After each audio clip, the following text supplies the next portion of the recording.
This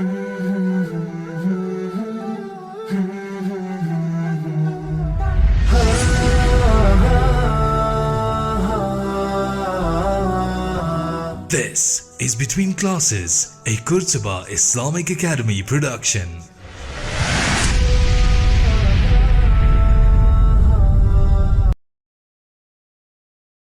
Assalamu alaikum and welcome back to another episode of Between Classes. I'm your host Imaan Siddique, and joining me is my co-host Naziha Cassim, and we are both from the QIA class of 2025. Today we have a truly special guest with us today. She is a podcast host and now a children's book author. You may know her as the voice behind Chai Lounge, where she explores contemporary issues with depth and warmth. So grab your chai, settle in, and let's welcome Abba Safeera Kaka to the show. Let's start spilling the tea. Assalamu alaikum, girls. Thank you so much for inviting me. And I'm so amazed and so proud of you guys for hosting this podcast. It's such an honor to be here today. It's a pleasure to have you with us today, Appa. Let's start with your podcast, Chai Lounge. The name evokes warmth and culture. What inspired you to choose this name, and how does it reflect the essence of your podcast? So 5 years ago, I had a whole plan written for my podcast, and everything was in place, the guests, the topics, and I just didn't have a name. And I was going back and forth. My page is at Safeera Kaka on air, so I thought Safeera Kaka on air, something at Safeera Kaka. And last year, around this time, it's the 1 year anniversary of my podcast. I needed to get this name together, and I'm thinking, what do I choose? And I was stumped. I was completely stumped. Then whenever I have like a conundrum like this, I always go back to something about nostalgia really gets to me. And I always remember my home was a home where we would make tea. My dad and them loved brewed tea, like proper Indian chai. And the best conversations were had over a cup of tea. The best conversations were had hearing strings of my home language, which was Gujarati, and hearing my father talk and hearing guests come through and smelling this tea. And it just evokes so much of warmth and so much of conversation. And I said, that's what I want my podcast to be. So I want it to be us drinking a cup of chai and the conversations you'd have over a cup of tea. The irony is that I don't drink chai. That's the irony. I take my tea black with no sugar and no milk, but it's still that warmth and that conversation, and it evokes that. And I've created and curated this space for having really lovely conversations over a cup of tea. That's where the name originated from. That's very interesting. That sounds wonderful, Abba. Now, as you said, you don't like Indian tea like the rest of us. I know when I walk into Pick and Pay, there's like so many different teas. I can make a very nice cup of tea, but I don't like to drink it. Would you choose coffee or tea? That's a tough one, but I think my choice has always been and always will be a cup of coffee. Even on a hot day? Even on a hot day. Coffee is life. I do my radio show and I don't eat in the morning because I feel like when you're eating and you can't really concentrate and I just feel uncomfortable. So I don't eat anything. I just have my cup of coffee. And during my ad breaks, my helper knows exactly the way I want it. So she'll walk into the room and she'll bring my coffee. If you hear me sipping on air, that's what I'm drinking, a cup of coffee. So it's always coffee. Alhamdulillah. Abba, have you ever changed your mind on a major issue after hosting a discussion? And if so, what was it? That's a very, very interesting question. In my 20s and my teens, I was very set in my thinking ways. I always thought, we always tend to believe the way we grew up and the way we think about things is the only way things can happen. And I took over the show, my lifestyle program in my late 20s. And I learned from there that everybody has a story, everybody has a tale to tell, and we learn so much from the people around us. And you can't box ideas, you can't put ideas, and you can't put people into boxes. And you can't think that everything in the world is just black and just white. And a part of evolving as a person, as a human being, as a wife, as a mother, as a friend, is to challenge the way you think and challenge the way you perceive things to be, because it's not always the way you believe it's right. Somebody told me just before I got married, and they said that, even with marriage, like we go in with a set notion that this is the way things are done. So I'm supposed to make tea with sugar and milk and 2 teaspoons of coffee. And anybody who makes coffee or tea in a way that's against this or in a different way is not doing the right thing. And that's not what life is about. Different people do things in different ways. Because you do things in a specific way doesn't mean that somebody else is doing it in the wrong way. And my show challenged a lot of my preconceived notions. I had notions about motherhood. I had notions about, can I share just this little anecdote? Like, I always thought that I was going to be a journalist and I was going to be only talking about politics. My major was political science. And I never wanted to be one of those people that sat on air and spoke about recipes. And I actually looked down on people that did that. And I took over my show. And one of the segments I had to do was recipes. And from there, I learned there's nothing wrong with doing recipes on air. There's nothing wrong with connecting with people on topics that are not necessarily political. When I'm speaking to aunties and speaking to elderly and I'm speaking to people on a range of topics, it's enriching me. And hearing these conversations and having these conversations has changed me. It's changed who I am. It challenged my preconceived notions, as you guys asked. So I'm constantly evolving, constantly learning. And I'm grateful to have a platform to do it as well, alhamdulillah. But now that we've realized that people are very different, people have very different views on life, what is the most unexpected reaction you've received from a guest on one of your podcast episodes? Wow.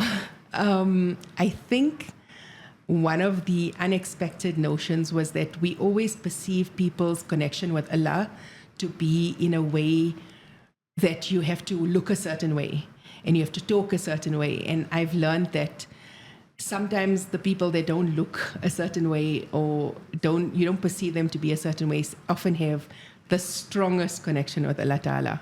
And that was a lesson that I learned also through my podcast, that I can view a guest or the guests come in, I don't think they have a spiritual side. And we get to talking and I realize everything in their life is based on dua. Everything in their life is based on asking Allah Ta'ala for help. Everything in their life is based on a connection with their creator. And that was a challenging preconception. Don't judge a person on the outside. You never know what their connection is with our creator. It was interesting. Yeah, but if you could have any guest on your podcast, your dream guest, who would it be? Sure. I'm trying to get Mona Katan on my podcast because I would love. She's actually her assistant came through, but she's got her calendar and she's got to schedule it. I want to know about business from her. There's a few that I have as potentials. I would love to get someone from Gaza. I would love to get Bisan on my podcast. I would love to talk to her on the podcast. But I've actually realized some of the most powerful stories come from people that are not well known, in inverted commas. And anybody who has a story, a powerful story and a lesson and a life lesson to share with me, they are most welcome to share a platform with me and challenge me and make me ask them interesting questions and share their stories with my audience. So I'm also hoping to open up to a broader international audience. So trying to get maybe people from other countries to come on to the podcast as well, inshallah. But you mentioned Mona. I have to ask that you're a fan of Dubai Bling. And I know Naziha was also thinking that. I really was. It's my guilty pleasure. I wanted to know, what's your favorite scent of the Kayali perfume? Anything from the oud range. I love the combination of rose and oud. So I loved the oud range. For me, that was everything. I loved it. Wow. One of my interests is researching perfume. And I have like this vast knowledge. I would love to have a perfume podcast. That's why I want Mona on. Because I have like this vast interest in different types of perfume and perfumery. And I did like so much of research into it. And yeah, so my top scent is always something with oud. I think she should make a chai-scented perfume now. Oh, that would be amazing. I'm trying to I like one of the questions. She sent like pre-questions. And I said, make a coffee ilachi scent, like ilachi coffee. That would be amazing. I don't know. That just sounds good to me. It sounds good in my mind. It really like sounds it's going to smell nice. But speaking of people, Yes. what is the biggest lesson you've learned about human nature through your podcast? Everybody has a story and everybody wants to tell their story. And we can learn lessons from anybody's life and anybody's story. Sometimes people just want to be heard. I have this platform where I ask questions every Tuesday on my Instagram. And people will always just like tell me things. My DMs are crazy. But I realize people have so much, you sometimes like this bottle and you have so much that you want to share. And they want to talk to me. They want me to know something about them. They want to share something about them. And for me, that's such an important thing. The podcast is going to develop into this platform where if you have something to share of value to our Muslim society and the modern Muslim women, then come onto my podcast and share it. It's been challenging. Financially, funding a podcast is really expensive. Getting the right guest, fitting time in through the book and the guests. Those have been some challenges that I'm trying to overcome this year. But I really hope that I can build this platform of women, and it doesn't have to be famous people, because the most powerful lessons can be sometimes learned from the most humble of people. So I'm really trying to get that moving and going to that direction for the next year or so, inshallah. What was the moment that you decided, okay, I want to start a podcast? What was your inspiration? I had this podcast for 5 years and I was scared. I was so terrified because we, as human beings, love our comfort zones. My radio show is my comfort zone. And branching out of that would have meant coming out of my comfort zone. I was scared what people would say and what people would perceive it to be.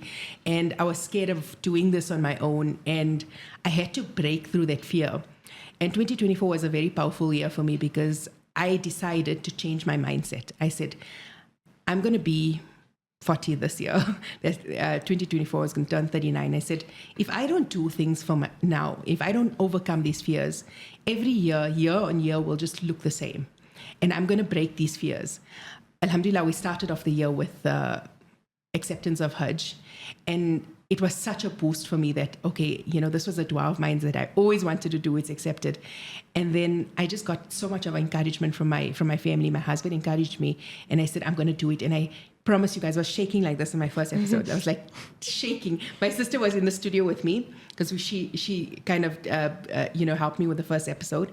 And I was so nervous. And after that, I just had to overcome that fear hurdle. When I overcame it and I saw the response and I saw people sharing and people talking about the podcast and winning the award, and I was just so confident, alhamdulillah. And if you guys take anything away from this episode or this conversation I'm having with you as students, is, just step your toes out of a comfort zone. Comfort zones are comfortable, but as soon as you do something that scares you, you'll find success beyond that comfort zone. Just step out, do at least one thing a week. That's my motto, do one thing a week that scares me. And I found success in overcoming that fear. It took me 5 years to do it, 5 years to overcome it. Oh, but you said that you were doing live radio, but how come you were so scared of podcasting? I would say it's not that different. So I feel like Islamic radio was like this net. So basically, I would do my show, I'd research my topics. Amazing, alhamdulillah, I have a good audience. But this was stepping out of a comfort zone because I was doing it on my own. Like Chai Lounge by Safeera Kaka. I have nothing else backing it but myself. And then it was also like, I have a bit more free reign with topics. So that was apprehensive. Obviously, everything comes from an Islamic perspective because it has to align with my moral compass. But I was just scared about how it's so silly now in retrospect. But I was just scared about how it would be perceived, and would I manage? Would I be able to do it? Would it be successful? Would people listen? Would people listen to what I want to say? Would people listen to a podcast called The Chai Lounge?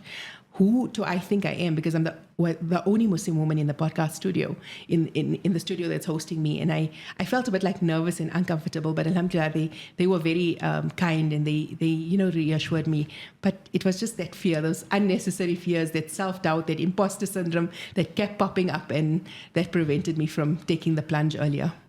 Abba, and you said you started it 5 years ago, and around 5 years ago, it was like the brink of COVID. Yes. So how was that dynamic for you? Like in the middle of COVID, everyone is in lockdown. So the podcast actually started last year. The plan was in motion just before COVID started. I had everything on paper. I had a solid podcast proposal. I had everything down, and I just didn't have the courage to say start. And a friend actually told me, she said, Saf, it's COVID. Why don't you just take your phone and start podcasting? And I said, no, I'm not ready. I need this. I need that. And I think all my friends were sick of me because I would just be talking about it constantly. I'm going to start a podcast. I'm going to start a podcast. I'm going to start a podcast. And I never did it. And then, as I said, last year was just that tipping point for me. And I said, okay, this is it. I'm doing it and I'm not looking back. And mashallah, you did so well in the last year. Alhamdulillah. Alhamdulillah. But how do you decide which topics to cover in every episode? Like, do you have a plan before, or like the day before? You're just like, okay, today I'm going to discuss this topic. I have a few episodes planned out.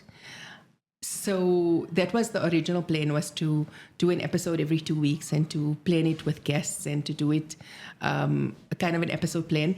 That hasn't worked out completely for me because of time and a few different factors. But this year I sat down with a content planner and I have mapped out the direction of the podcast and the episodes and where we're going to be going over the next couple of months. And it's now just to to record the episodes. So I started very haphazardly and now I've got a bit of a solid plan in motion. But where do you find your guests that you want to interview on your podcast? So mostly social media and mostly emailing and mostly looking at things that are topical. I also feel like, what's trending in terms of topics. Like a couple of months ago, I heard a Q&A and people were talking about the struggles as a Muslim woman to find a spouse. So I had this little panel discussion. We spoke about single in the city, being single, the challenges of being single. What are your thoughts on the samosa run? What are your thoughts on being ghosted? And it was actually such a cool episode because I got these girls in and we had this conversation. And it was well received because I, again, did something out of the ordinary. It was previously a guest per episode, and this time I decided, let's do a panel discussion, get women from all walks of life, have a discussion with them, and go ahead and record it. And so that's basically decided to do something topical. And then again, I use social media as a blueprint of guests that share interesting stuff on their profiles, on their pages, and that's how I approach them and get them to come onto the podcast. But for listeners coming from Chai Lounge now into between classes because we're having a collab, what's something about Appa that would like surprise them? It's like out of the ordinary. People think I'm very rude. Like people think I wouldn't say rude, but unapproachable. Like there's this misconception about me that I'm a very unapproachable person. And when they do approach me, they think, okay, she's approachable. Some people think I'm very old and some people think I'm very young. I'm not very old and I'm not very young. And then there's another perception that I'm really short. People will come to me and they'll think like, we thought you were a little bit shorter. So yeah, those are some of the misconceptions that people would have and would be surprised to know that I'm really not a tyrant. If you see me somewhere, chances are I can't see properly, so I'm probably squinting and not greeting you. That's the reason why. But I am approachable.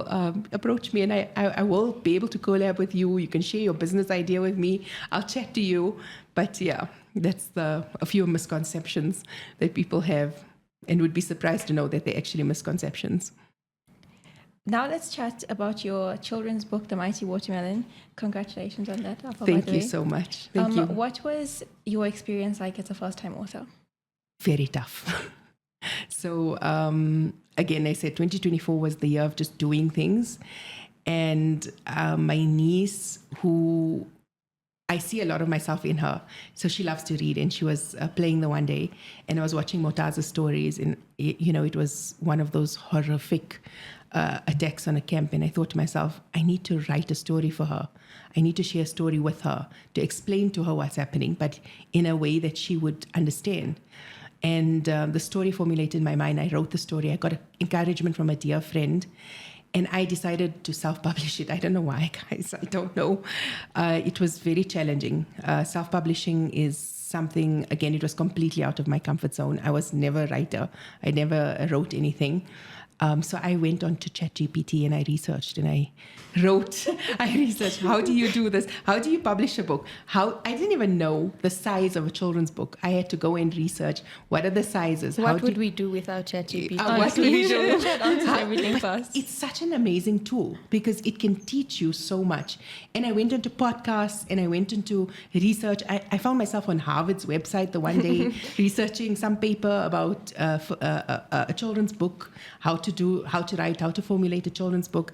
And I taught myself, and alhamdulillah, if I can do it, anybody can do it. And that's what the advantage of technology is. It can really enrich us. It can really enrich us in terms of knowledge. And I taught myself, I had a fantastic illustrator, a fantastic editor, and we worked on this day and night in 3 different time zones. I was in South Africa, the illustrator was in Singapore, the editor was in Nairobi, and we're working on 3 different time zones and we're getting this book out. And it was, there were moments where I nearly deleted the entire story, but alhamdulillah, we soldiered through and we got it out, alhamdulillah. But how long did this take you? You're saying with the different time zones and everything? I finished the story in January last year, right? I started the podcast in Feb.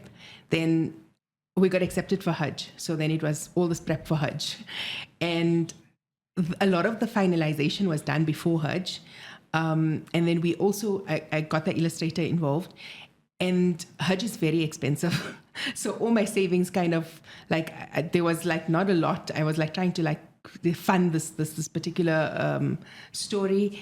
And then alhamdulillah, I think Allah just helped me. I made dua on Arafat. I cried some more and I cried some more and more and more. And I cried for my book and I made dua for my book. And alhamdulillah, when we came back, it was 99% done. It just needed a few final touches. So from start to finish took about between 8 and 9 months. And then I had the book in my hand, alhamdulillah. Alhamdulillah. But what was your niece's reaction to the book? She loved the watermelon.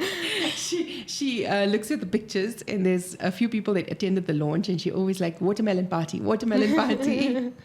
Yeah. How old is she, Appa? She's going to be 4 inshallah in this September. Yeah. Wow, Her name is Fatima Zahra and we call her Poppy. And the poppy is the national flower of Palestine. So there's poppies all over the book. It's like a tribute to her.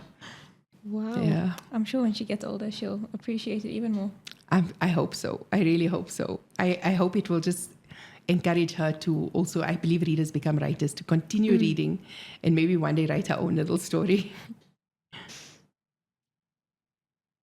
But writing for children requires a special approach, the way you write your words, the way you say things for them in order to understand. I know when we put our stuff into ChatGPT, we say, explain this to me like I am in grade 1. Yes. So how did Appa make sure your story was readable for little kids, especially knowing your niece is only 4 years old? So my process of writing was first to engage imagination. So I picture the whole story, right? And then I wrote it. I didn't write it immediately for children. So I used a few high words. And one of the criticisms, the earliest criticisms of the story were that you need to, I wouldn't say dumb down, but tone down the language, make it more child friendly. And I said, no, I'm not going to do that because children must read the story with the words I use and ask their parents, what does this word mean? So my process was very different. I don't know how normal children's authors do it, but I wrote a story as if I was writing a story for my younger self and my niece. And I wanted the words to evoke imagination and the words to evoke emotion. And I wrote this entire story, alhamdulillah, and it was a bit of a challenge because there were certain points where I was questioning certain scenes in the book and certain places. And then I decided that when we do things, we have to do things professionally. So I got a professional editor. Actually, Jihan organized this professional editor. And it was life-changing getting her on board because she showed us points where we needed direct speech and how to just move around little paragraphs to make it more child-friendly. And that's how the book got together. So it was this very collaborative effort with me being stubborn and just wanting to not change certain things. And then we had Jihan, and then we had Harleen. And Harleen came in and just brought this story together. So it's sometimes nice to not only rely on oneself, but rely on collaboration as well for a successful story. Abba, you said your niece's reaction was the cutest, but other than that, from one of the children who read your book, what was the most heartwarming response that you received? It's so emotional. Like, you never think that something from your mind becomes a reality, like you can see it. And just to see children engage with the subject matter and to see children understand the metaphors of the book has been so powerful for me and so heartwarming. And it's an ode to our teachers, our Islamia, our madrasa teachers and our school teachers, on how they, and the parents as well, instill the love of Palestine within our children. The most beautiful, I can't even pinpoint one, but it's just that kids come and hug you. A little story is this last week, I've been to Cape Town, and I read to a lot of schools, and I read to a school where it wasn't a very well-off school. It was a school that was not in the greatest of areas. And they were so apprehensive. They didn't think that I would go to the school, but I wanted to read to the kids. And the fact that the kids were so engaging that they didn't want me to leave, they kept hugging me and they're like, watermelon lady, watermelon lady. It was so beautiful. It was so nice to do this for them, to encourage literacy, irrespective of your background, irrespective of where you stay in. And it's really been one of the, I'm never proud of anything. I'm not proud of the podcast. I'm not proud of my show. I'm not proud of the awards I get, because for me, it's insignificant. You achieve something and then you've got to go on to the next thing. That's how my brain is wired. But the one thing in my life that I am so proud of is this book, because I know it's going to be an enduring legacy for myself. And I hope that children can take this message of hope and they can really be hopeful in any situation, challenging situations. And I hope, inshallah, this will make a difference to our literature scene in sharing this beautiful story about Palestine. It means the world to me, and really and truly the one thing I'm so proud of, alhamdulillah. But last year you had the incredible experience of performing Hajj. Yes. Alhamdulillah. So we're about to ask you some rapid fire questions. Yes, Just give us let's go for it. Short, sweet answers. Sure. One word to describe standing on Arafat. Emotional. What was your biggest test of patience while performing Hajj? Walking. What was your favorite moment of Hajj? Arafat. Your most peaceful moment? Sitting in front of the Kaaba. What felt like a miracle? Rain. A moment you'll never forget? Crying my heart out on Arafat. One word for the feeling after completing Hajj. Relief and happiness. The most essential item to pack? Dua. A book for dua. How did Hajj change you in one word? In every way. Before we Everything. wrap up, Abba, Everything. we have this thing on our Yes. show where a previous guest writes a question in our book over Okay. here, and the next guest has to answer it, and our Okay. current guest has to leave a question. Okay. Got it. So, I'm going to hand you the pen. Okay.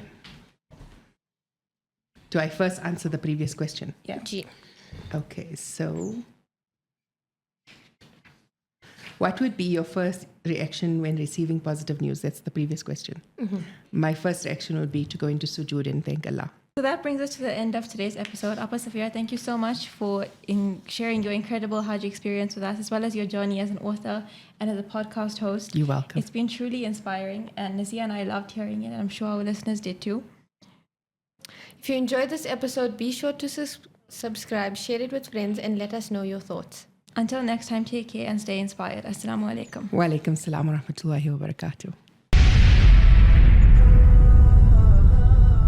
Remember to hit the subscribe button and follow us on social media to stay up to date with our latest episodes. This has been a Qurtuba Islamic Academy production. Stay tuned.